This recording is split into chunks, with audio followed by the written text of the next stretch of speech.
Hello, I'm Doug Shear. I was one of the three co-founders of Artist Talk on Art in 1974 and now serve as its chairman emeritus. As we kick off our 51st year with tonight's talk, I'm taking a minute to commemorate our first panel, which was held on Friday, January 10th, 1975, Mm. at the Open Mind Gallery on Green Street.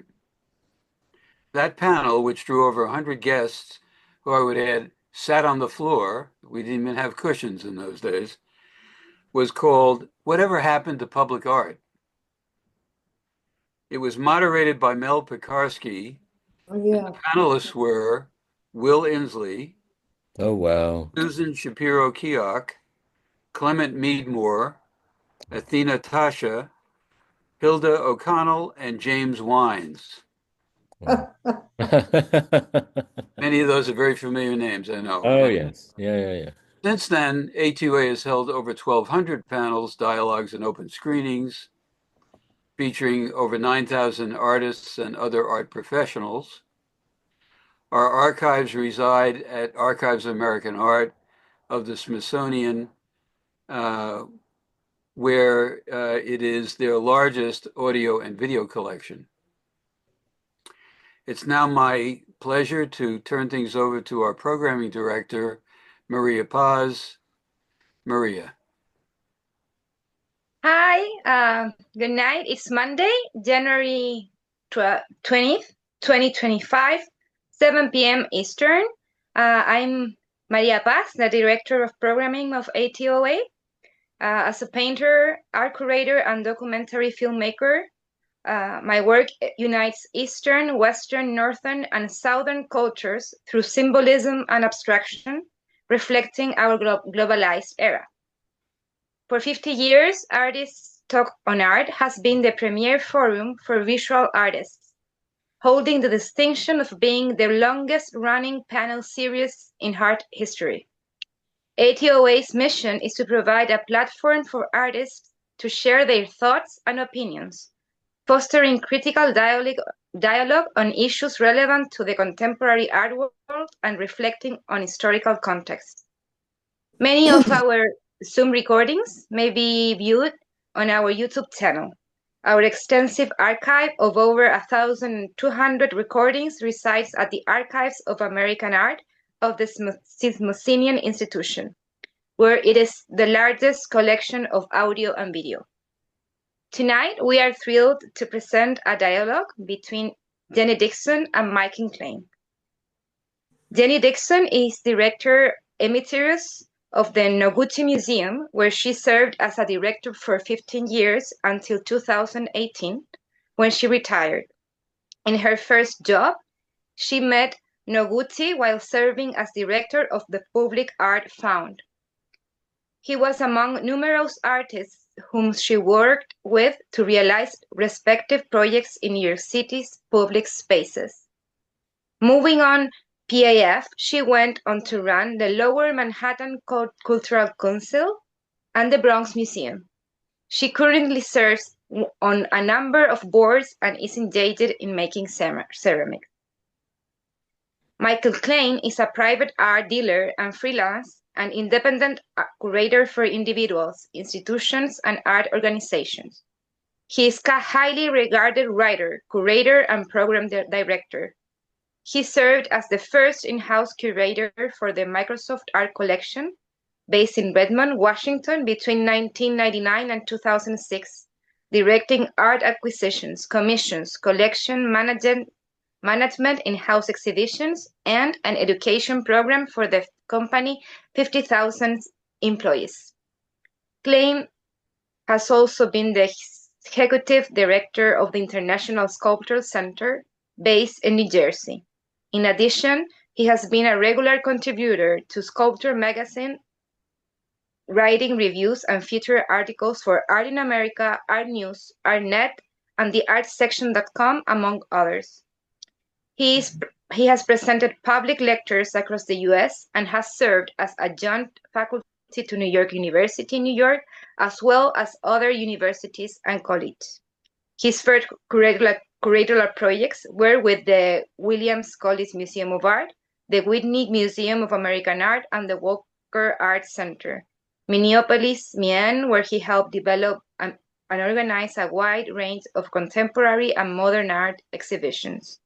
Between 1983 and 1997, he was owner of Michael Klein Gallery, New York, representing some 20 emerging and mid-career American and European artists. Join us for an engaging conversation with Jenny Dixon and Michael Klein as we explore their experiences. Enjoy. Thank you. Jenny, do you want to start with the questions, or do you want to say something first? Well, I just want to say that it's very sobering to hear Doug Shear talk about 51 years of this kind of remarkable program, Artist Talk on Art, and how it began with public art. And in speaking and preparing for this program, you and I have had several conversations. Michael and I have known each other for probably just shy of 50 years when we first Exactly. met in a very different art world, which is kind of what we want to talk about. It was small. There were no cell phones. There were no computers. We used electric typewriters. I had an assistant who didn't know what one was or how to use it. And we all taught ourselves computers and all these new technologies. What resulted in my mind that we had back then, had a really very tight sense of community. Maybe it was our age, but there was a wonderful expression that if you heard something on the corner of 57th Street and Fifth Avenue, that in 15 minutes you heard the same thing on the corner of Prince Street and West Broadway. And that kind of described the nature of the community. And I remember very, very clearly one of your questions we prepared is the idea of galleries and what was it like. I remember spending a Saturday typically going to, in quotes, all the galleries in Soho because I could, and it was before they were developed on Broadway, and sitting and schmoozing. And it was about looking at work. If the collectors may have come before we got there in the afternoons or whatever, but it was, and there were collectors, there's no question, really amazing collectors. But there was a conversation, and it would go from one gallery to another. And did you see this? And did you see that? And there was an intimacy to it all that I was deeply engaged in and of and for. And how many of the artists came to the Public Art Fund at that point was through those engagements. Oh, you don't know this person? Oh, you should. Oh, that was the kind of community that we both came in to the art world in, and a very, very different one now, not just because we're gray-haired and we weren't, but just because the world has changed. Yeah, I think what's interesting is that you mentioned earlier that one of my first exhibitions was in 1976 at Williams College, and it was a show of four women artists. I was very interested in the work. I just met Alice Aycock for the first time, and I started to make studio visits. That was a whole new experience for me. I went to Mary Miss, I went to Alice Adams, I went to Jackie Ferrara, and I got to know these women and got to know their work, and we did the show. And then I was introduced to by Jackie to Max Protech, who was looking for a director, and we had lunch, and he said, would you like to be director? I said yes. He said, have you ever sold any art? And I said yes, which was a lie. But I wanted a job in New York, and we opened a space on 57th Street in 1977. And that's how it all began. And Jenny and I got to know each other I guess about the following year. And also, it was a very small, tight community of people. You knew the critics, you knew the curators. There was an exchange that unfortunately doesn't exist now. If you went to Soho on a Saturday, it was a zoo. It was fantastic because you could run into artists and collectors and writers and whoever, and you were sort of part of a group of people who were both enjoying and learning. There was a bookshop named Yacht Breitman, which unfortunately is long gone. And everyone went to Yacht Breitman, and everybody was reading what was being published and distributed by Yacht Breitman. And the new issue of Art Forum, of course, everybody had to have. And I remember when Robert Morris's first writings came out in Art Forum, and all of this stuff was just highly, what's the word? Teaming. Effective. You just became part of this, and um, there wasn't the kind of hierarchy that seems to exist today where certain people are just not considered important because they're either not selling at high prices or because they're not with the right gallery. And all the dealers that I got to know were passionate about what they were dealing, and everybody had a particular point of view and were, determined to prove that and show it. I mean, Holly Solomon was an institution. Ileana Sonnabend was an institution. I Paul mean, Cooper. Paula Cooper, these were people who really had a profound effect on both the creation of art and the selling of art and finding locations for art. You It know, was just a very different feel than exists now. Now, of course, but I can give you 101 reasons why I think it's changed, but one of the things that I think has really affected our lives is technology. And, there's the good part of technology, as we're witnessing right now, so that I'm upstate New York and Jenny's in Brooklyn and everybody is someplace, but we can come together on a screen and chat. But that's kind of different from actually sitting down across a table and having a conversation with somebody one on one or a group of people at dinner, which is what we had. oh yeah, we had that.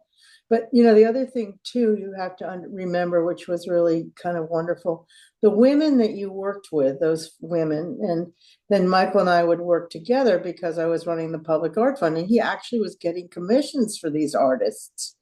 I don't know of other galleries that were really doing that, which is one reason we became close and introduced me to Mary and Jackie and all those people. And Alice became my neighbor. But what was interesting is they were working, all of them were making these environments, and it really had something to do with housing in my mind, because the artist housing was very, very funky. Money was not the way it is now. I mean, an artist that was successful was able to get Sidney Lewis, who ran the stores, the green stamp stores that Jim Wines did all the architecture for. And he would come in, Sidney Lewis, and say, Best in "Oh, best in company. best products or Right, something." best products, right. And he fantastic buildings in the South. And he'd say, "Well, gee, I'd like three of your paintings." Uh, I don't know, Joyce Kozlov. And then he'd say, "But I don't have any money. You can go into the catalog and get a dishwasher, you can get a Right, right, camera, right. you can get a television." So these people could barely pay the rent, had these super televisions or super cameras, is what a lot of artists liked. But that's when I say there wasn't money. I mean, there were a lot of clever people who, like, Ivan Karp was known at OK Harris. He had worked for Leo Costelli, and he was known for having pieces in the back room that he would sell to float these artists. And people didn't really know, or were not necessarily interested, or they had three shows, or it was photorealism that existed for 10 minutes. But a story like that, everybody knew it. It was very, very transparent. And it was like a small town in a way, They whereas now weren't it's looking, like a they, city. the people with the art collectors back then were not looking for investment value. They were No, looking to be part of a scene that gave them access to artists to talk about ideas, to enjoy their company, to learn about things. Um, and part of my job as a dealer was to educate people. I mean, they didn't know anything about, I don't right. Ferrara or Cindy Sherman, whoever I was going to be showing at the time. But, and they were all open to learning, and no one said to me, "Oh, is this going to go up in value?" I don't know. I have no idea. I'm a No, projector. Um, no. It was like I always, yeah. I You know, don't it, know. I it was a remember, completely different notion. And, unfortunately, I think this notion that somehow you're going to invest in art and it's only going to increase in value is both naive and stupid, because we also know that trends come and go. And we also know that artists can be popular for a decade and then disappear off the radar. Suddenly somebody is posting some beautiful paintings of Gene Davis. When was the last time yeah, anybody talked about Gene Davis? yeah. Suddenly I see these Gene Davis paintings going up on Facebook. I go, look at these paintings. They look spectacular in 2025. And they were painted 50 or 60 years ago. He Well, Ruth, completely yeah, there's a disappeared lot off. of I'm sorry? Ruth Asawa is another example. Oh, it's She's a got a perfect example. person Ruth Azawa show. is a perfect example. And she died, and then everybody was interested in her. And she was known in San Francisco. She has these pieces when you walk into the De Young that are there, the 3 hanging pieces. But she's having a one-person show at the Modern, I think, or the Guggenheim. Yeah, it's a drawing show right now. Or she had She a had a drawing drawing show. show. She's having a major A retrospective. major retrospective. Yeah, but she's been dead for 10 years, I unfortunately. know. That's the I mean, problem. when you ask me a question in terms of you say, what do you see? What's your experience when you go into a gallery today? And too many times, and I find the work to be so imitative and so derivative of other artists. And what Right. really disturbs me is many artists I know are indeed the best art historians in the world because they just look and know and read and find out and go look at work and go look at work and make work and make work. But there's a lot of people that are just making things and they think they're really special, but they don't know from where it comes, or they don't realize other people have already been doing this. They don't have a new twist on it. They don't have kind of an edge. And I find that very disturbing. And I think some of the dealers, with all due respect, I think they don't know anything either, personally. I Well, don't think my complaint is that I don't think the younger dealers who are opening galleries, and I they know a handful, are not really committed to particular artists or a particular vision. What they're committed to is running a store. They yeah. want to bring in merchandise. They want to sell the merchandise. They want to make some money so they can brag about it, whether it's on Facebook or whether it's on Instagram. But the notion of actually developing a career, which is what we did, what just Max and I worked on, and what was going on with the gallery, and I always worked on, even when I opened my own doors. I mean, I gave shows to people who'd never been shown in New York before. There was a very unknown performance team named Marina Abramovich and Ulay. And so I worked with them for 10 years. There was a painter named Pat Steer who hadn't sold a painting in ages. And I said, why not? These are great. And, we began selling paintings for $8,500. And after a few years, we were selling them for $65,000. But it's about a commitment. And I don't see that commitment today. This is what I find most troubling. Well, you also see that somebody like you helped Pat Steer, and now she's with Gagosian, God bless her. I think she's with Gagosian or she's with Swerner. I can't remember. She's with Hauser and Wirth, right? She's with Hauser and Wirth. yeah. Hauser and Wirth.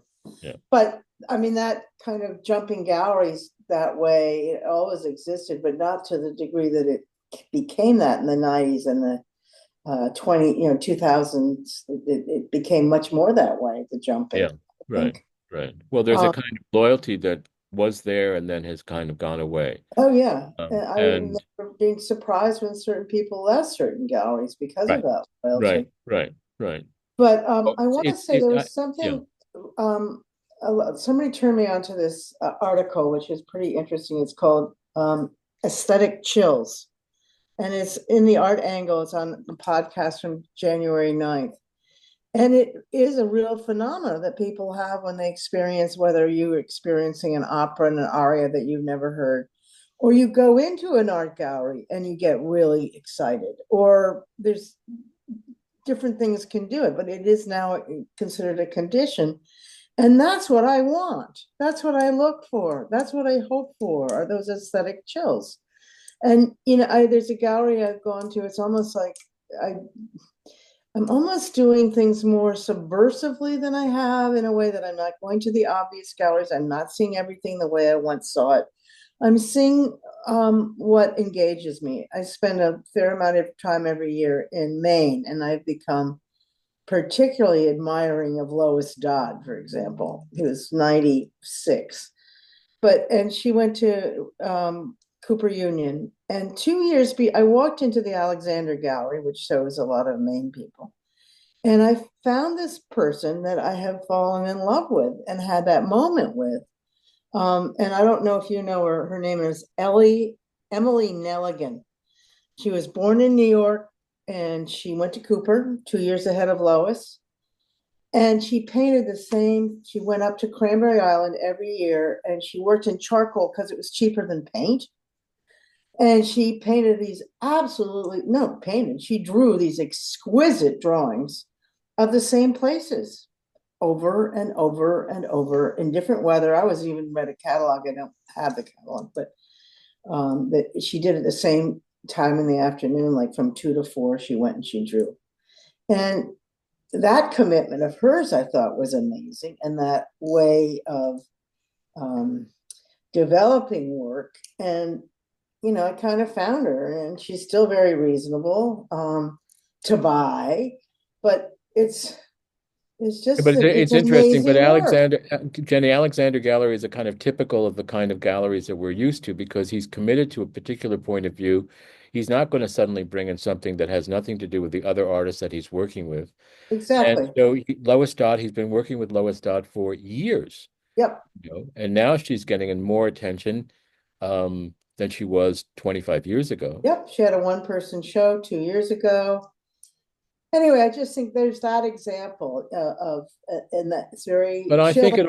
I think it also, unfortunately, and again, and I don't want this all to be negative, but I think it is also shows the lack of either education or what I call chutzpah or interest on the part of younger curators to go out and Yep. look and find things.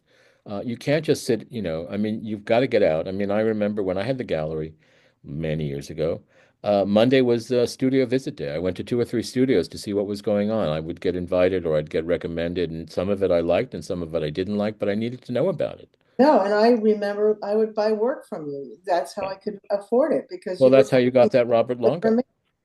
yeah, our Robert Longo story, which we'll not get into, No, we but won't get. also Tip Dunham, you found him that That's way, right. and Yeah. Laurie Yeah. Simmons. Right. Actually, I can say this, and you can't, but you could say it, but it would sound bragging.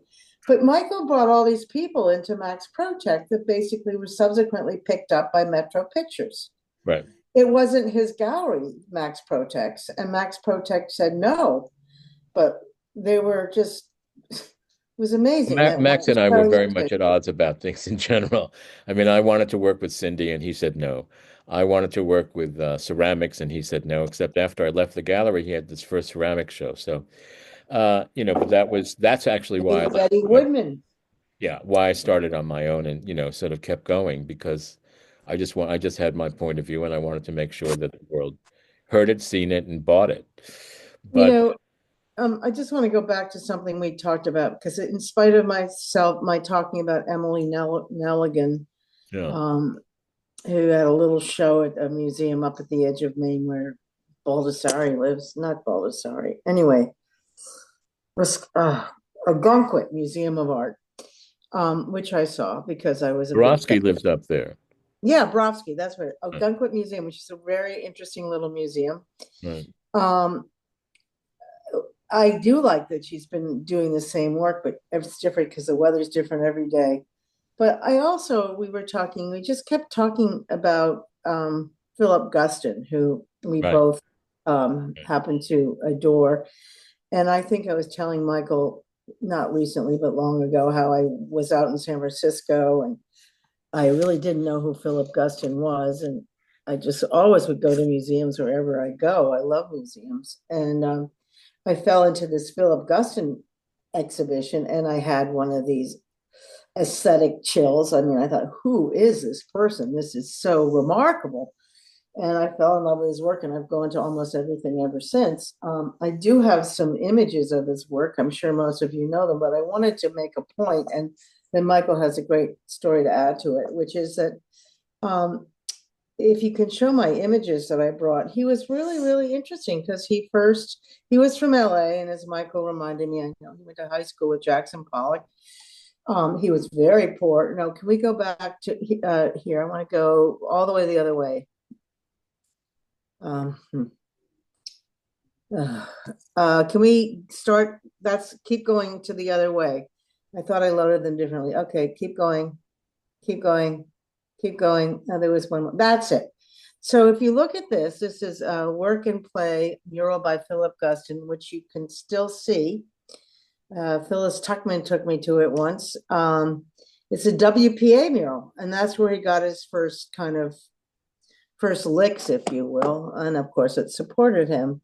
I don't have a picture of the mural itself, and it's not in very good condition, but you Where is get the mural, by the way? Is it in LA or is it in New York or where? It's in New York City, the Okay. Queensbridge houses, Okay. which is just off of Vernon Boulevard, and you can Okay. go in. It's a gym Wow. in the edge of these projects, Ravenswood projects, and it's there in the sports center as you walk in. Wow. And anyway, so that's the promotion from it. Then we could go to the next one, please. Next slide, please, because this is what these are his abstractions. He had a wonderful show at the Met, I guess, back in the 80s or 90s of his abstractions. But if you look, you can see these figures, and he brings these figures. I mean, these are like figures. See the 4 or 5 faces, and he brings that all in later. And here's an upside down figure, which maybe references the lynchings. I don't know. I don't know if you want to say anything about this, Michael, but I just was trying to point out that Well, I think what both of us were interested in, and as an example, was the idea that, Guston was in command of his work, in command of his ideas, and he wasn't going to be influenced by whatever was happening on the outside. And so he kept developing this work, and over time he eventually went into abstraction along with many of his colleagues. And I think with the next slide is an abstract painting, is it not? Yeah, the next slide's a better slide, please. Yeah, there you go. And this is, you can see the remnants of a figuration in there, the same kind of vertical and horizontal arrangements.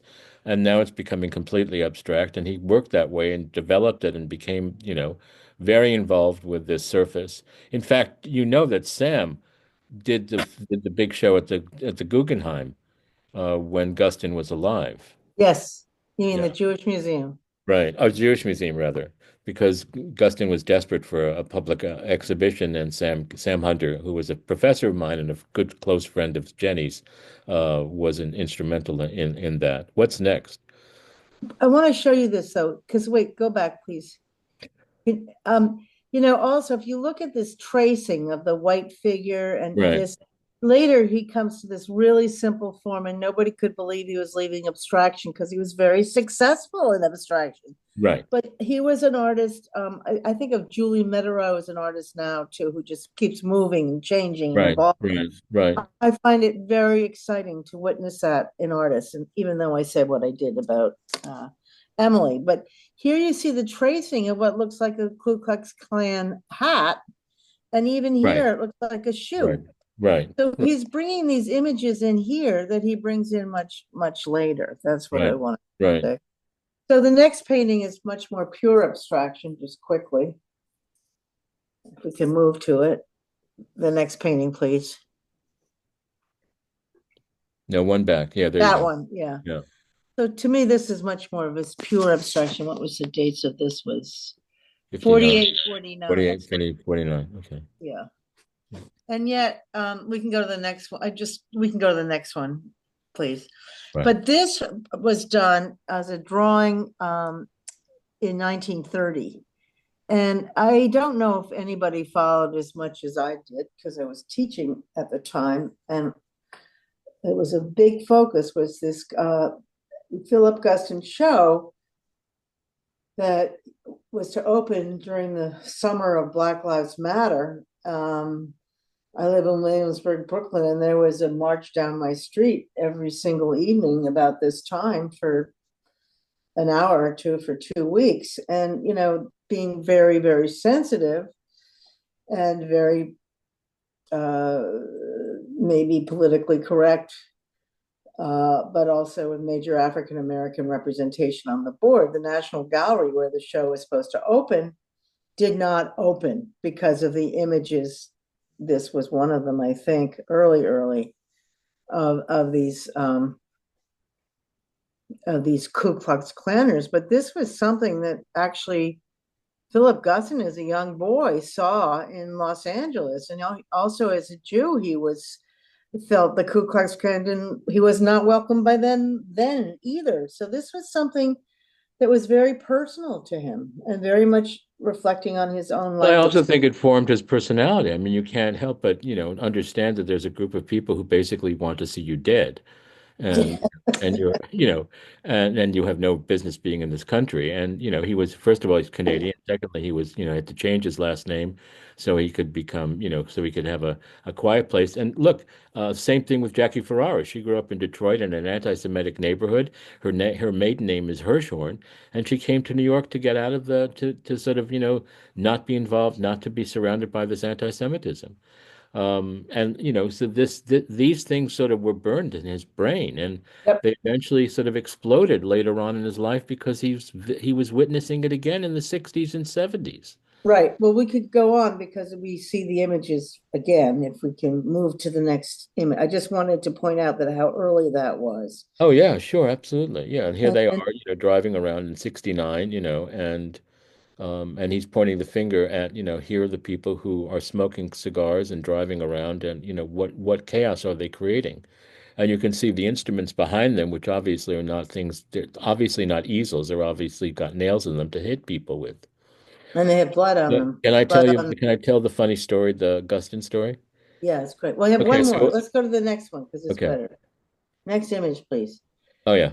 I'm going to go to the last one. I want to show you this because this is so typical of how people don't realize how much artists always know in terms of art history. And clearly, he's writing down his stars. He's writing down Right, the people that right, matter so much to him, right, who shed light upon him. I right. mean, so that's part of him too. And the intellectualness of artists, people don't. A lot of artists don't get it. you Right. know, anyway, next one. This is to Michael's point. The last one. Okay. Oh, well, anyway, you can This see is a the kind of shoes. wonderful self-portrait that Yeah. he's done of this, the painter asleep, with his shoes on and taking a Yeah. break with these brushes. Um, so I was an associate curator of the Walker, and I'd been hired by Martin Friedman, who I admired a lot. But Martin and I spent most of our days arguing about stuff. He was a different generation, and he was interested in his group of artists, and I was interested in my group of artists. And one of the last conversations he had, he said to me, "So what is the next big show I should do?" And I said, "You should do a Philip Guston show." And he looked at me and said, "You mean that guy who's making those cartoons?" And I said, "Yes, absolutely, the guy who's making the cartoons."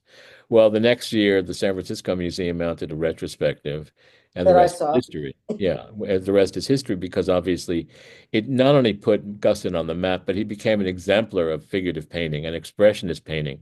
And the 80s are basically, a nod to all that he'd done and all the doors that he opened. Unfortunately, he died in 1980, but hasn't and never saw the effect that he had on people. And what I find interesting is that effect is so strong, and those paintings look like they were painted yesterday. It's Yeah. just a Well, remarkable. also It's one of our remember, he's one of our great artists, and I was very happy to hear that his daughter has now yeah. donated over 200 works to the Metropolitan Museum, and at some point they will mount a show with all of that work. Anyway, And that's my that's controversial too, just yeah, because everything has to have a controversy. And the right. controversy is what is the Met doing taking one artist and that much work by the artist? But, to Michael's point, I'm really glad he did. And I'm just going to say two more things about this painting. I saw the movie about Bob Dylan yesterday afternoon. And there's this scene with Bob Dylan and Joan Baez, and how he comes into her house at night, knocks on her door, and she finally says, "You get out of here, asshole." But he's there and he's just working on his music. He's just working on, and it's like this guy's taking his paintings to, you if you I believe being an artist is a calling. I don't believe you choose it, it chooses you. And this to me is such an example of that. Here he is. And Jenny, what you just said is absolutely the point. And I think what we're inundated with is a lot of people who would like to be artists. I don't think they have the conviction. I don't think they have the passion. I don't think they're not willing to fail before they achieve. And I think Guston, that show, you remember the New York Times review of his show at Marlborough Gallery was basically a complete put down. Yeah. Martin telling me that, that kind of jib, oh, that cartoon painter. obviously Martin didn't get it and he wasn't interested or he hadn't really experienced it. But it's tough. It's a very hard life to live. It's a very difficult life to live. And you're not always successful in your life, and you may turn around and be successful, or you may end up successful when you're long dead and gone. Well, to But the point, his reputation, I mean, how many years ago is 1980? Um, 40. 30 odd years ago, and we're still fascinated with it. I mean, it still causes controversy when the museums were refusing to open the show because there was subject matter that might have, you know, And they bothered put the, people. What the point is, it had to bother people because, this represents, the worst part of American culture, the Ku Klux Klan. yeah, Uh, and the things that were really bothersome were put in boxes that you could choose to lift up or not. right. And I found that, I No, went it's with a friend of ridiculous. It's mine, absolutely ridiculous. Yeah. and she said, if they had any balls, these museums, they would say something at the end like, what would you do, or what is the right answer to this question, or they would have put something out there that wasn't like, oh, we're watering this down for you in a way. You reminded me when I was at Microsoft, I was a big fan of Robert Moskowitz, and we bought a beautiful big drawing of the Twin Towers, which hung in the entrance of our conference center. And after 9/11, I got several emails from people saying, "You have to take that down. That's disrespectful," and blah blah blah. And I said, "No, we're not taking it down. It existed. It was here. It's important that we remember and we know about this, and you tell the story. Yeah, You don't exactly. hide the story, you tell the story." Exactly. Exactly. That's what our reaction was. So But I let's go also to some other remember questions. how, I want to, a couple of, so we know sure. things are difficult now. We know the art world has changed a lot, but where are we going? What's going to happen now, no, in the future? Where do you think things are happening? Well, Where do you think we're going? I think the craft of making work is very different. I am not a computer person at all. I do see AI coming in some ways. I'm not sure how or what all that is about. I was thinking about exhibitions that I thought were really kind of remarkable in light of what we were thinking about, of every so much looking so derivative, what doesn't. The Sarah Z show at the Guggenheim last year. I don't know if you remember that show. No, I'm not a It fan. was I didn't see it it. it was amazing. I had no understanding of it, but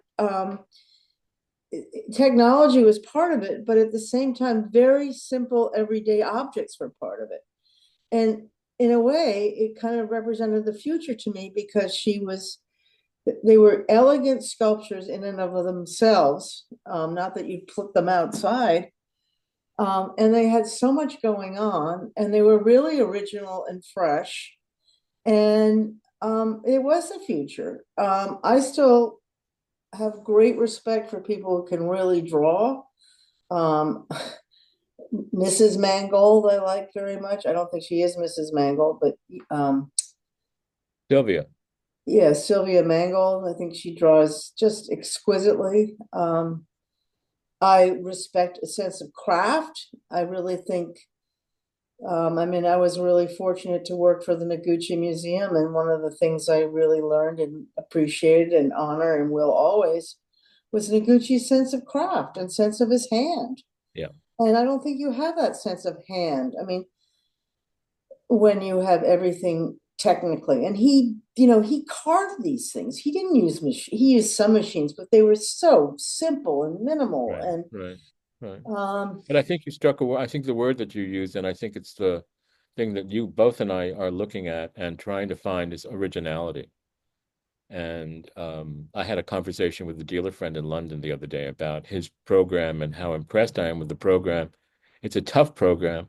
The people that he gets involved with, that what he's interested in, and but he's looking, as we both agree, on originality. What's breaking new ground? What is going to be something that's not just a cliche, but actually is a new statement? And it's tough and it's hard to find.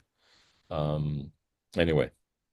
there was also a show that I had some slides of. I showed it to Michael. I said, I don't get it. But there was an amazing exhibition I saw this summer at Mass MoCA. It was a collaboration of artists, and they created You walked into this exhibition, you walked into a deli, and every single thing in the deli Oh, was okay. made from plastic, recycled plastic. So the sausages were made of recycled plastic, the tomato sauce, the oranges. It was quite unbelievably, it was unbelievable because you couldn't, you were totally fooled. And then they also changed the names of the products.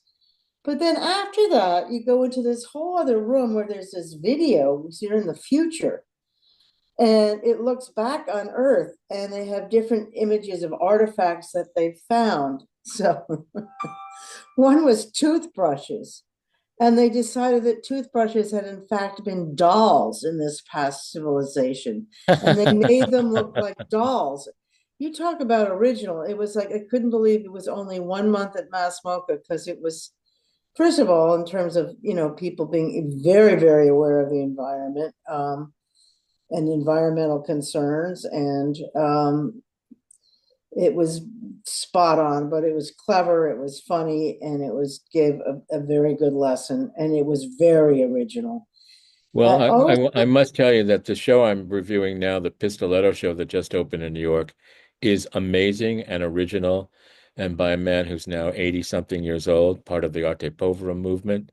It's a remarkable exhibition at Levy Gorvy Gallery. So anybody in New York should run over and check that out. yeah, I'm looking at the clock. I think said that it will go 45 minutes and then there'll be time for questions. So I don't know if that's something we need to do now, want to do now. You maybe there's could no keep way. going. You could certainly keep going for another, 15 minutes if you'd Okay, want. great, super. No, I'm happy to. I love talking, so not a problem for We me. do. We both like talking, in case you didn't know. Okay, so these are your what's missing, what's being promoted. I guess. Well, I think we kind of talked about what's missing. Right, right. I also think a sense of craft is missing and stuff, and I also think people. I remember back in the '80s starting this magazine with Howard Smith and a number of other people, which was called Issue, a Journal for Artists, and it was all the articles were written by artists. And he had a friend who was teaching at Chapel Hill, and Mike and Howard said, Howard's a painter. He's quite a wonderful painter. And he said, this friend of mine who's teaching, this kid in his class turned to him and said, I have a little money. How should I best spend it to advance my career as an artist? And that was absolutely shocking to the teacher, to Howard, to myself. People didn't think that way. At least if they did, we didn't know that they did. It didn't seem that they did. And yet I do feel there's a lot of people who are looking for fast, quick fixes to make money. Well, I think if you scroll through Facebook, and I do it now regularly because I've always discovered something new that I didn't know and follow up on it. Two painters, in fact, that I started to collect. Frank Holliday is one. The other one is a Belgian artist named Alain Bilterijst. Um, there is this kind of, how can lots of artists talking about here's how I do it. I sell my work online and I make all this money and you don't have to work and you don't need a dealer and you can do this and you can do that. Um, it's kind of, I think it's most of the work is not very interesting. It's pretty mediocre. It's not terrible. It's just pretty mediocre. It's nothing, that I think anybody should really spend any money on, but people do.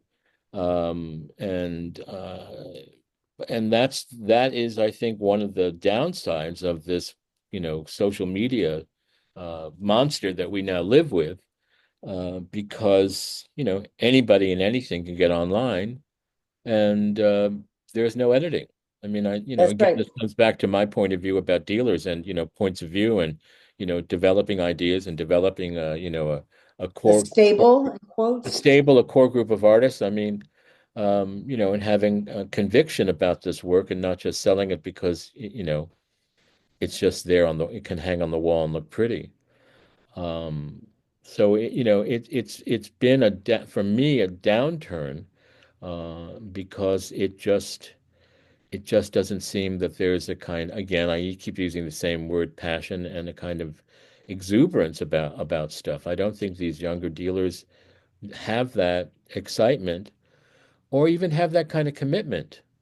They want to get it done and they want to get it done fast, and and that's pretty much it.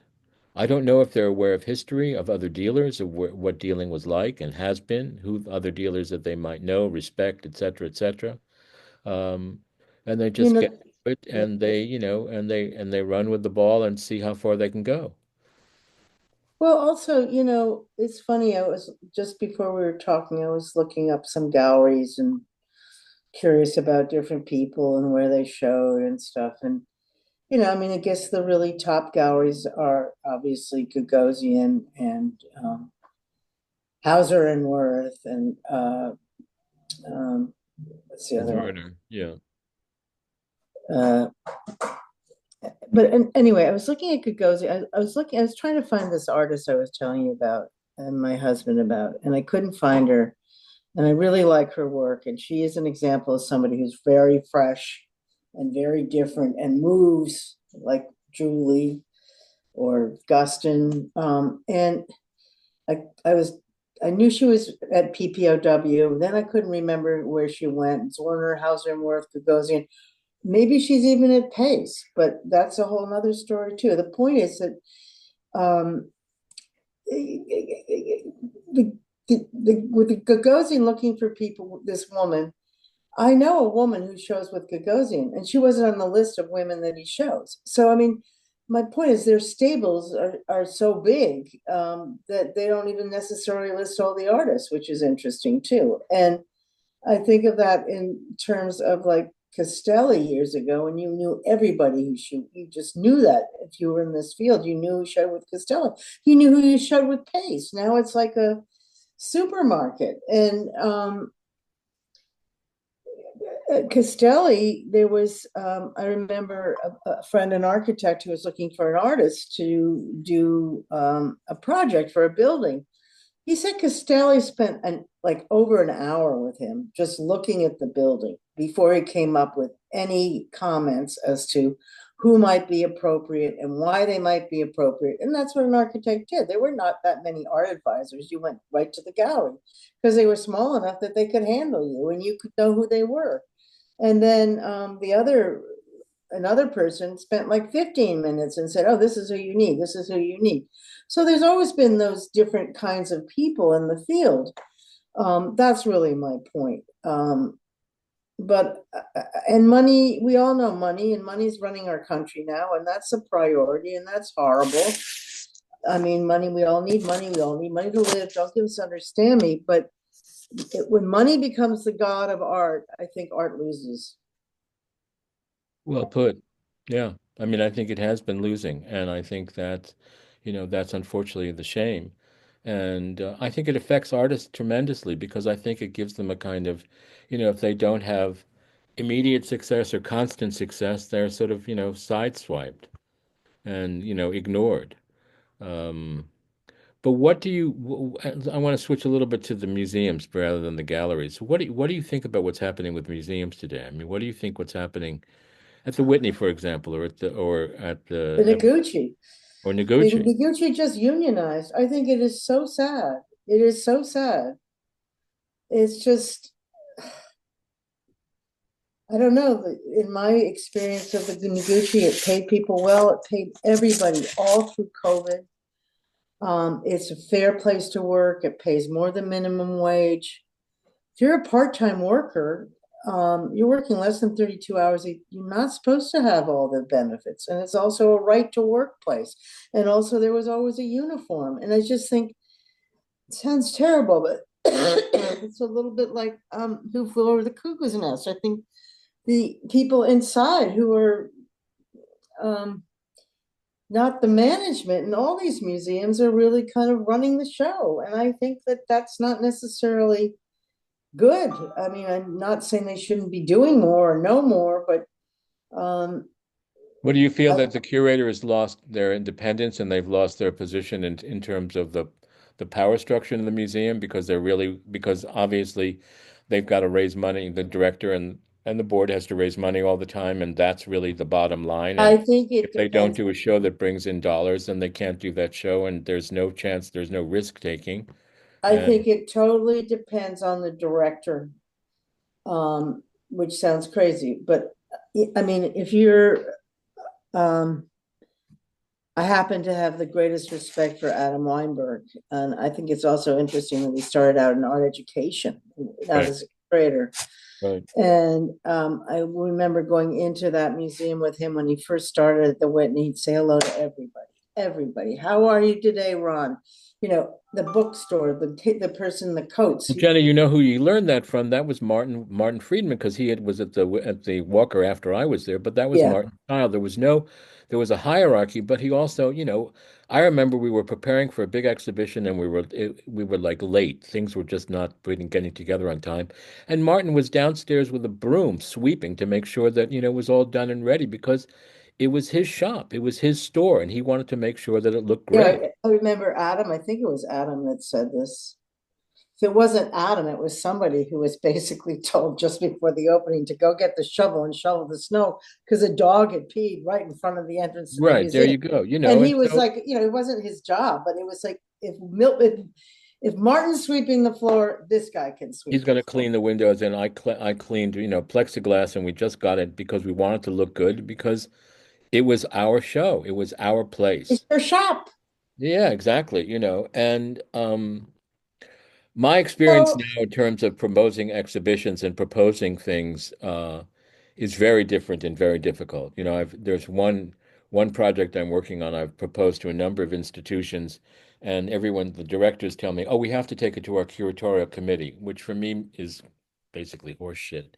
And what I well, find sometimes, most disturbing about these committees is that here's the information I'm presenting.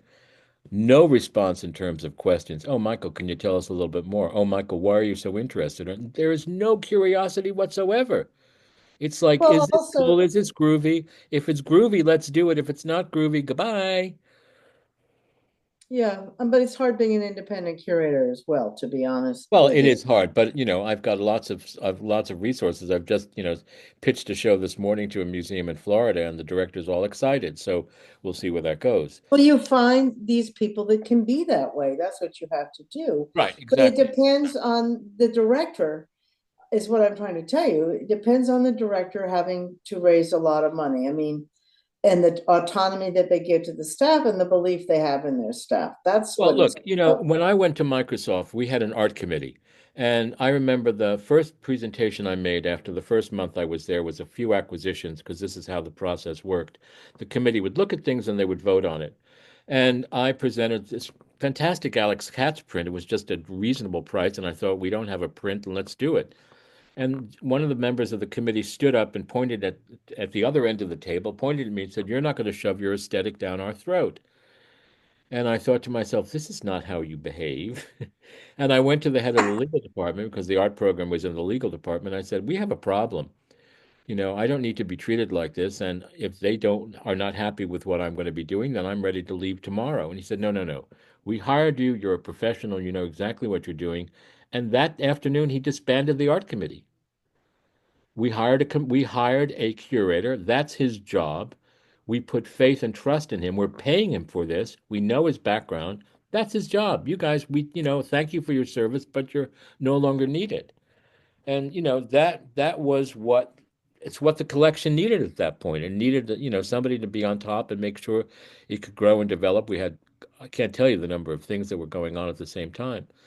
But that's what you need, is someone who's in charge and says, look, this is their responsibility. This is what we trust. This is what we believe in. It's like an artist going with a dealer. I believe in Well, this guy. I really understand what he's saying or she's saying. I want to be represented by them because they are a strong advocate for my work. but to go to your point about a museum and the director needs to know that they're the director. They're not the curator. True. And a good director understands that. They doesn't mean they haven't been a curator. It doesn't mean they can't curate. I mean, I had a curator who so didn't want me to curate a show, which I realized had a really important political resonance for the community, that I called it a project. And that's how she never Okay. realized that I was really Right. curating an exhibition. Right. But subsequently, there was a very talented curator, very talented and very much worked on his own, barely kept me informed. But we would sit down and I would listen. I said the one of the I gave him as a, as a kind of a goal that I had is I wanted the Noguchi Museum to not be 24 hours Noguchi. It was turning 30 years old. It needed to, blow off its dust on the sculptures. I'm not saying Noguchi wasn't great, and there was a great body of work, and we did a lot to change it, but to bring something else in to just kind of rethink it. And he did this exhibition called Museum of Stones, and I thought it was brilliant. Oh, I love that show. That was a great show. That was And a really, really great show. Yeah. he got stones from the Scholars Rocks from the Met. We had Bosco Sodi, Well, who's got a but Jenny, that's because you knew what your job was and you knew what his job was, and you allowed him to be creative and didn't stifle him. he was really creative. I mean, Yeah, really, some of it that was like, a oh really my great God. show. It was an educational show. It was an aesthetically beautiful show. It was a surprise show because the Noguchi Museum hadn't done anything like that before. And no, I think that that's really, really, really crucial. It's Then uh, the other one we did, which was, it was really to shake it up. He came to me with Tom Sachs, who of course is quite controversial these days. right, right, And, I actually thought it was a really brilliant idea because it was so antithetical to Noguchi. I tried to get Anish Kapoor, and basically I remember Barbara Gladstone saying, oh, I don't think you're really of the same. I don't think, I think we're going to do a show at the ICA in Boston. I was so irked because in my other jobs at the Public Art Fund and stuff, we'd done quite a bit for Barbara Gladstone, but she wasn't going to let Anish Kapoor come in there and do something, which made such sense because of the forms and all of that. So I was struggling with what this. does And there was one show have another, to do with the other? well, the point is I wanted to bring in some other artists. Yeah, no, no, no. But what would the Noguchi show interfere with her show at the IC in Boston? She didn't want him to work. She thought the museum wasn't that significant. Then that was obviously my job, was to bring it up. I won't say anything about Barbara. She's dead, so. Yeah. Anyway, so but anyway, so we had been looking and had danced with a number of artists who were, for different reasons, had a hard time. And Tom was crazy and wonderfully and irreverent, and he was his own problem. But we did it, and that's that. So, but I just think a curator needs to give the freedom to their a director needs to give freedom to the curators to do what Yeah, they I need. think the curator also needs to stand up for him or herself and make some real, demands and say, this is Yeah. what I need to do. You can't just sort of kowtow. I've had an incident right now with a museum, I won't say which, with a Gene Heisting gift that they were given, and they were supposed to do a show. They never did the show. And, she just backpedaled the whole thing, and I was quite surprised. And, went against their word. We'll do the show, Michael. We're so happy for this gift. Thank you so much. Blah, blah, blah. And never happened. And I moved on to someplace else, and that's unfortunate. But again, it's the curator not saying, look, this is something really important. We've gotten this. We really need to do this. And that's what I look for. I look for, partners who have, I guess, the What best, spa? well, or balls. Jeez. And that's, that I think has also been a problem, in the last, what I see in the last decade or two, of how that's all diminished. And yet, years ago it wasn't the case. There were really ambitious people doing ambitious things, and it's all just dropped by the wayside. I mean, PS1 is a perfect example. You had this alternative space in the middle of Long Island City, the last place anybody wanted to ever go. And there were, weekend openings were jammed because there was amazing shows going on. As I'm writing about On a Pistol, Sunday suddenly, afternoon, that's where you yeah, I'm were. suddenly remembering the PS1 did a great Arte Povero show, 30 years ago. They did all sorts of stuff that took big chances and big risks, and it paid off. Yep, they also did a Fluxus show. No, she did. I mean, she did a lot of things. Even the opening show was Well, I groundbreaking. think what you're saying, and I think we also have to look a little bit at the times that we were in back then. I mean, we were many had kind of come out of the 60s, 70s hippie times, and there was a sense of permission that we gave ourselves. I mean, you Yeah, came but we out. also demanded it from each other. Do you know what I mean? We weren't. It wasn't lackluster. We really demanded that you did your best and pushed yourself forward. It was not this kind of we'll just And get. pushed your artists that you believed Oh, in for. absolutely. Absolutely. I mean, I worked with most of them for 10 or 12 years, and then inevitably a bigger gallery would come and eat them up because the prices had gone up and my collectors didn't spend $100,000. They only spent $50,000. So, I lost a couple of artists, but there were always new talent to discover and bring forward. And that was what you liked. That was fun. Well, I So, liked it. I mean, it was, it could be exhausting and, but it was the mainstay of the gallery. And I remember being complimented a lot about it. And, also my point of the gallery was that I wanted people to be surprised every time they came by, so they weren't expecting something. Oh my God, what's that? Oh, who's that? We never saw that show before. We never saw that work before. What's this about? well, it was your commitment. Yeah, it was about being committed. Exactly. Exactly. Exactly. And I just think that unfortunately, that I don't see that. I don't smell the commitment. I don't see the commitment today, and I find it very frustrating. I Um, agree. and not only frustrating, but disappointing. And I know Yeah, I'm I an was old really. guy, and I know that I'm an old school, but you'd think that a couple of them. I mean, look, I met Leo, I met Sidney Janis, I met Andre Emmerich. We chatted. I learned from those guys. So did I. And the point was Those they are the were people who, accessible. that's where you went. Rosa Esmond. Remember Rosa? I mean, she and I She was schmoozed all the wonderful. time. She was like a mama Yeah, exactly. to everybody. Think of who she showed first. Oh my God, But there was much more of a conversation, Well, I this mean, also goes back to the community you're talking about. In other words, once you were in the door and you were part of that community, that people were willing to talk to you and share things with you, and if you had the stamp of approval, I guess, you were part of the club, and that was well, you basic. had to have some street cred by what you were Well, of doing. course, yes, of course, but it wasn't just automatic. But there were I had you over time you develop relationships and people recommended you. I mean, Yeah. all the artists And that here we are, all the 50 artists that years I later, were still talking. recommended by other artists. And here we are, still talking 50 years later. Do you think that we should can start like doing some questions now? Yeah, I'm happy to do that. Sure, if there are We any Yeah. questions.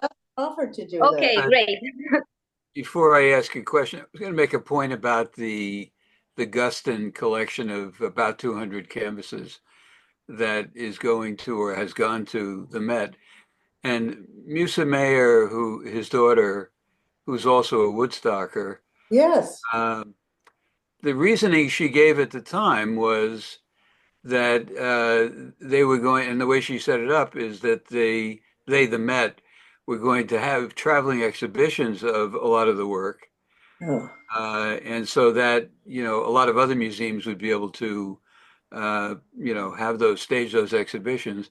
And the other thing that's interesting perhaps related to Guston, but more specifically about the contemporary points of view of the Met, is that they've now recently announced that they're going to greatly expand the physical capability of the contemporary collection. Their latest construction scheme is right. is around that very thing. So Well, did you see the plan? Did you see the photo of the model or the drawings of what the new space is going to look like? I have not, but Yeah, tell us. dreadful. Oh, It actually makes the Hirshhorn look like a great building. okay, So I personally don't like it, but it has the classic modern, oh, it also has to always have an outdoor area that you can stand outside and smoke a cigarette. right. But I honestly don't like it. But Is I it a think bump? that Is it a bump out in the back of the building? Is that yes, how? it is. Yeah, it look very much like a bump out. Yeah. Okay. But also the Gusting gift is not just canvases, by the way. It's about a third of canvases and the rest are works on paper, I believe. Ah, So. okay. But Okay. I think it's a brilliant idea to do that. Look, the Liechtenstein Foundation gave all the Liechtensteins when they closed the foundation to the Whitney, and I'm hoping that the Whitney over time will be launching shows for Uh-huh. university galleries and and other museums, Right. smaller And the museums. hoppers at the Whitney. I just, I'm just noting that there was some, I think it's great personally. I love having Guston in a place like that, but I just remember there was some criticism in the whatever the community is now. That is that what the Metropolitan Museum should be doing? Question mark. Hmm. Your point, Doug, I think is well taken.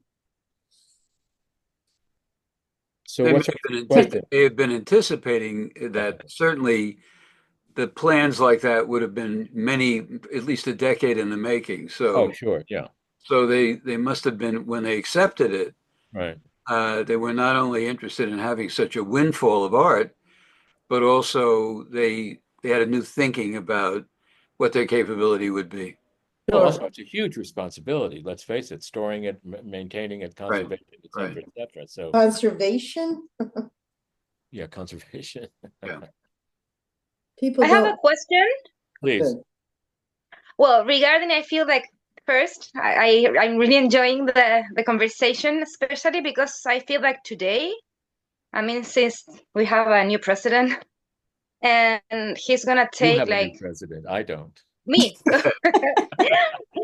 The thing is, like, I'm just applying for my green card, like now. I'm starting the process today, and Wow. all of this new, I mean, policies that he will take regarding the minorities. How do you think, or do you expect this will affect the New York art scene?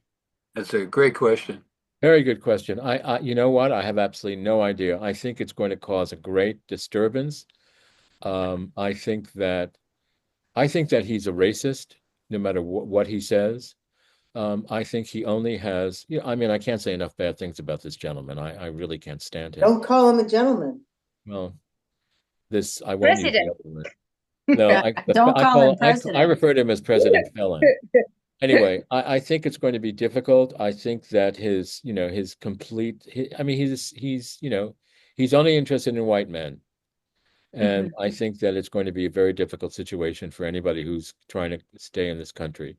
Um, and, I just think it'll be difficult. I think that there'll be artists here who probably have to leave.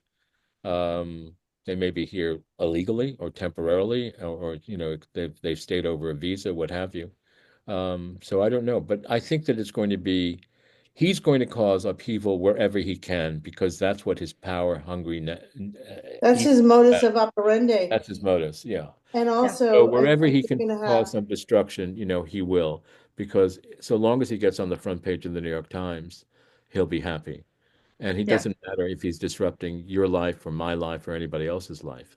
but there Uh, also become an underground economy because that's what happens. That's how people have to survive. True, true, I don't true. know what it'll be, but Yeah, there'll be more illicit activity because of what he's enabling right, by disabling. right. Enabling by disabling. Yeah. I have a question that's Yeah. that I've been thinking about. One of the subjects you didn't touch on, I'm sorry, my name is Babs Reingold. I'm an artist. And one of the subjects that you didn't touch on was really how have the art fairs affected the art world? What do you Good think question. that has done to this whole, has it contributed to this demise of backing Community? artists, selecting artists, because it's like a big store. All these art fairs are like big stores. Well, Anyway, that's I think that's what's happened. I think they're kind of, the discos of the 20s. Ah, I think that they're mostly entertainment. I think that the costs are outrageous. I remember the first time I did Basel many, many, many years ago. yeah. I got to Basel to, set up my booth, and first I had to write a check out for $45,000. Hmm. Mm. Now, I can't even imagine what it costs, and if you're going to do it, and the art fairs that I participated in Chicago and Basel, again, there was a group of dealers. We sat together, we worked together. There was a kind of camaraderie. I don't think that exists anymore. The last time I was in Basel, 3 years ago. Galleries I'd never heard of. It was really just a kind of fishing exhibition for people, but most of the stuff I saw was junk. When they were bringing stuff out because you had to sell something to pay the bills. I didn't see or feel there was a kind of, again, this goes back to, I keep saying over and over again, real commitment or real vision. There was just a bunch of stuff. And Well, I know other people that didn't want to pay for their four walls all the time would just go to the fairs. right, That's what their investment would be. right, And right. Oh, yeah, I mean, I it's think such that, a, they've been, unfortunately, they've just exploded. I mean, there's a fair almost yeah. every 15 minutes. And I don't know how, I honestly don't know how. I know Werner has a whole staff just devoted to the fairs. The cost is just astronomical as a result. The shipping. Um, I just shipped insurance. a framed photograph from New York to London. It cost me $450. I almost passed out. So can you imagine shipping paintings over and sculpture? I mean, forget it. Um, I think it's, again, like everything else, it's overhyped, but people feel the need to rush and do it. Well, you also want to know what the next thing's going to be. I mean, there's also all this selling art online is unbelievable. I mean, these art stores stuff. Uh, Yeah, that well, it's a whole different world also with artists, not all, also setting them self up Right, uh, right, as their own little shop. I mean, right. they promote this stuff on Instagram and Facebook, yeah, all that stuff. Uh, but I remember, Michael, I had been in your gallery way back in the day.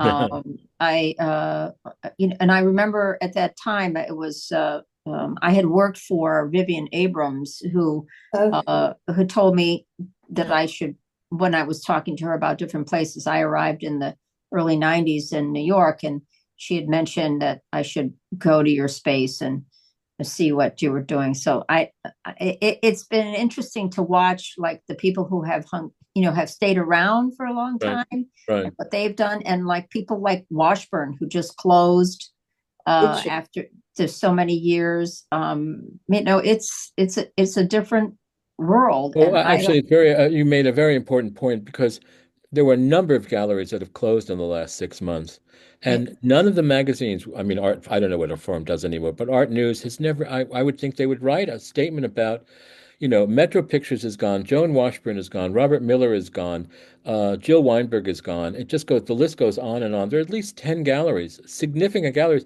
and I wonder where are these artists going to go? Who's going Yeah, to well, represent them? I mean, and we're not talking about half-baked, we're talking about institutions that existed for years. Well, it's they'll go to the department store galleries and then they don't list all their artists. Well, I guess I don't know. I don't know. It's really a dilemma, and again, I was very disappointed that again, like the gallery, like the museums, the magazines seem to have just fallen apart. well, I know Yeah. some of the artists have picked up other I'm galleries. sure, I'm Them sure, up, but but it's hard. It's like losing your house in an LA fire. Where do you go? And you also have a relationship and a history with somebody, and that's gone. So it's hard to pick up and start all over again. yeah, yeah. Well, it's also interesting with like Joan Washburn must have been in her 90s. Yeah, Well, Uh, yeah, Brian Washburn was there, like, I don't know, 2 years ago when I visited. The doors were still open, and yeah. I had this long conversation with him, and he'd been handling this stuff for quite a while. So okay. it was Okay. passed on to her son. So it's But but let's at any let's rate, also not forget the clientele that's buying. I mean, these were very particular collectors for the work that she was selling, yeah, and what you have now is crazy people running after investments because they want to make sure. I have a friend who has a budget right now to buy something, and he said to me, "Oh, I want to find something that I know is going to go up in value." I said, "Well, you figure that out. Good luck. Don't involve me." I think if you really want to have an investment that's going to make money for you, it's called the money market fund. You buy stocks. I mean, those are the kinds of things. You cannot rely on an artist to sort of provide you with your future earnings. I mean, there was a young woman that I discovered, a San Francisco artist. I loved her work. We bought a major piece from Microsoft. She died in childbirth. Who Hmm. could predict that? oh And that my was the end of God. her career. But so I thought this Yeah. woman was going to go on, and obviously God had a different plan. And I find that notion of investing I find it disgusting, because it's like buy a stock certificate, put it on the wall, look at it, and hopefully it's going to go up in value. But also I want to just say it's interesting to think of Marion Goodman and Paula Cooper, who've set their galleries up to continue. I mean, they're stepping back. Right. And Yeah. Joan Washer, it's really interesting to like Joan Washburn giving it to her. I don't know her son from Adam, so I'm not judging him, but often, and I say this from having worked for the Noguchi Foundation and also having been on the board of the Judd Foundation, when you often when it's family, maybe that's not the way to go, is all I'm saying. Whereas like, like Marion Goodman has a daughter and a son, no, a daughter now, and she set it up in a different way. And I think Paula has no children. She may have stepchildren, but No, she has children. She has a son who worked in the does. gallery, but she's left. She's now, she's now left. There's now a group of people That's what I'm enjoying saying. club. I think it's Yeah. really interesting that she's done Yeah. that. Well, but when I worked on the Alan Stone estate, I mean, the daughters were not interested in continuing the gallery after 50 I years. remember. And we wanted to, and they didn't. And so the gallery shut its doors, which was a huge shame. But that's what I'm saying about the family members can confuse Yeah. things. Oh, no, absolutely. Some of them are interested and some of them not. Well, he was very involved and obviously kept it going for quite a few years, because I don't think she was around for a while, the son.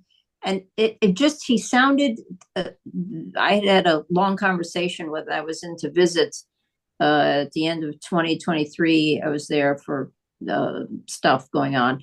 And it was like he was just tired. He was tired of battling, figuring out how to sell the work. Well, look at David McKee. David McKee had a hugely successful gallery. Oh yeah, he was wonderful. And he just got completely fed up with the art world and closed. And he went away. Yeah. And he was the hero. He was the Guston spokesman. He was the Franz Klein spokesman for decades. And yet, he at a certain point said, basta, I can't do this anymore. The world has completely changed.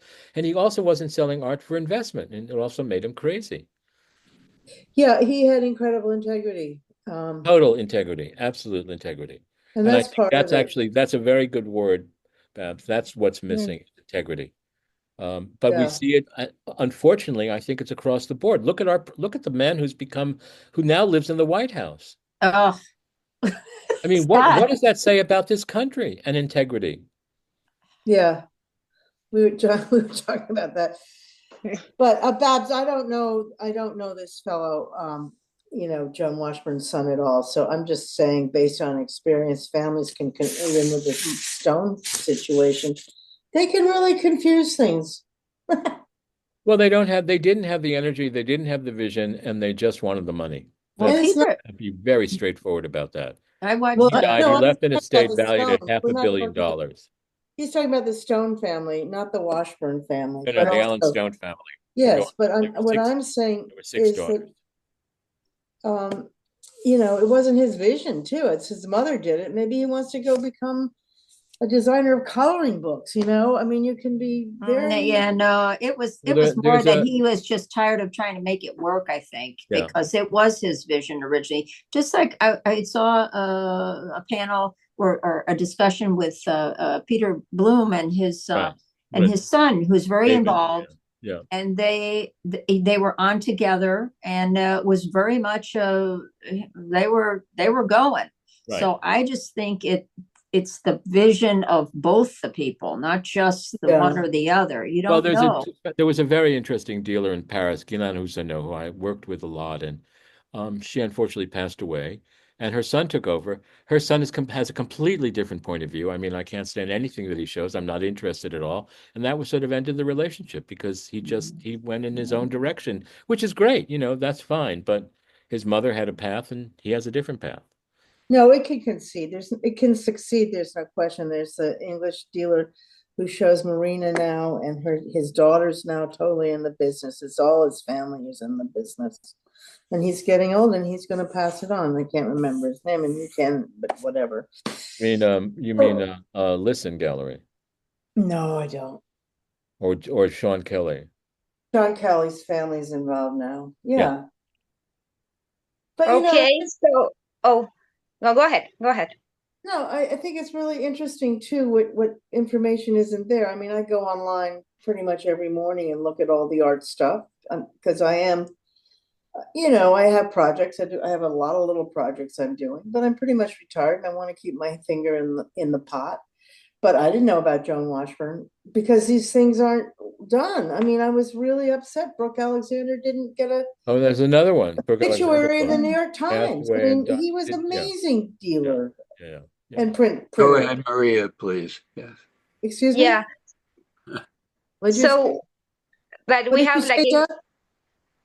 I said Maria should go ahead to thank you. yeah, Other Oh, questions? that sorry. you're gonna say like thank you for the meeting. It's time now, and Okay. was very deep, profound, amazing. I really enjoyed it. Great. So Thank you. thank you, Jenny. Thank you, Michael. Pleasure. Thank was you fun. for all the ATOA team that works. And we will see you next week. We have Monday 27th, a dialogue between sorry, Stats Fasold and Kate McLaughlin. Yeah.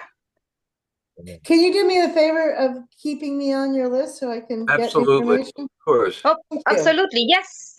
I think Michael would like that too. Absolutely. Yes. It was a Very lot Thank of you fun. so Well, much. thank you What so a- much. It's been a Thank you pleasure. so much. Thank This you Yes. all. this was See you, great. Doug. Good. And Yeah. enjoyed I really enjoyed it. enjoyed Thank you. it. Me Enjoyed it too. so I much. really, I loved it.